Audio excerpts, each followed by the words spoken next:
এদিকে ২৬তম সার্জেন্টে ক্যাডারের বৈষম্যের শিকার চাকরি প্রত্যাশীরা সহ বিভিন্ন সেক্টরের চাকরি প্রত্যাশীরা চাকরির দাবিতে সচিবালয়ের সামনে মানববন্ধন করছেন। সেখানে আছেন আমাদের সহকর্মী মোহন ইসলাম, আমরা কথা বলবো তার সাথে। মোহন, সেখানকার সবশেষ পরিস্থিতি জানাবেন। চৈতি, আসলে শুধুমাত্র যে চাকরি প্রত্যাশীরা সেরকম না বিষয়টা, এখানে আরও অনেকে যারা সরকারের বিভিন্ন দপ্তরে বা বিভিন্ন বাহিনী সহ যে সংস্থাগুলো রয়েছে চাকরি করছেন, তারাও তাদের বিভিন্ন দাবি দাওয়া নিয়ে কিন্তু এই সচিবালয়ের সামনে অবস্থান করছেন। বলা যায় ঢাকার যে সচিবালয়ের আব্দুল গনি রোড, সেই রোডটি একটি দাবি মানার রোড বা দাবি আদায়ের রোড হিসেবেই কিন্তু আজকে আমরা দেখতে পাচ্ছি। এখানে কিন্তু আমি ক্যামেরার মাধ্যমে যদি দেখাই, যারা গ্রাম পুলিশ রয়েছে, গ্রাম পুলিশের সদস্যরা কিন্তু বড় মিছিল নিয়ে ঠিক সচিবালয়ের যে ১ নম্বর গেট, সেই ১ নম্বর গেটের সামনে কিন্তু অবস্থান নিয়েছে এবং মিছিলটি বেশ বড়।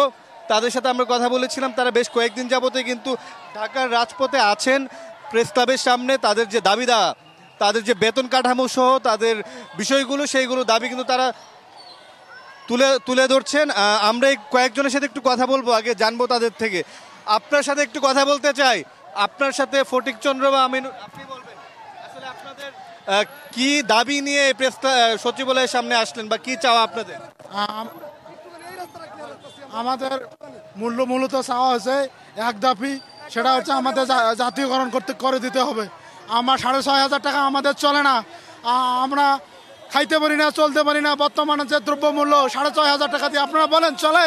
এইভাবে আসলে সচিবালয়ের সামনে অবস্থান নিয়ে কি আসলে সম্ভব না দাবি আদায়? আজকে ৪-৫ দিনেতে আমাদের সমন্বয়ক প্রধান সম্রাট লাল ভাই, ওনাকে আশ্বাস দেওয়া হচ্ছে, কিন্তু আমাদের কোনো বাস্তবায়ন করতেছে না, খালি আশ্বাসে দিয়ে যাচ্ছে। আমরা এই আশ্বাসে বিশ্বাসী না, আমাদের জাতীয়করণ করতে হবে। শুধু যে গ্রাম পুলিশ তা না চৈতি, আরও অনেকগুলো সংস্থা এবং বিভিন্ন সরকারি দপ্তরের চাকরিজীবী সহ চাকরি প্রত্যাশীরা, পুলিশের সাব ইন্সপেক্টর সহ অনেকেই কিন্তু এখানে অবস্থান করছে। মোটা দাগে বলতে গেলে সচিবালয়ের যে রোড, সেটি দাবি আদায় রোড হিসাবে এখন দেখা যাচ্ছে এবং এখানে কিন্তু এই জন্য গাড়িও চলছে না এবং মোটা দাগে বলতে গেলে যে সচিবালয় অবরুদ্ধ রয়েছে।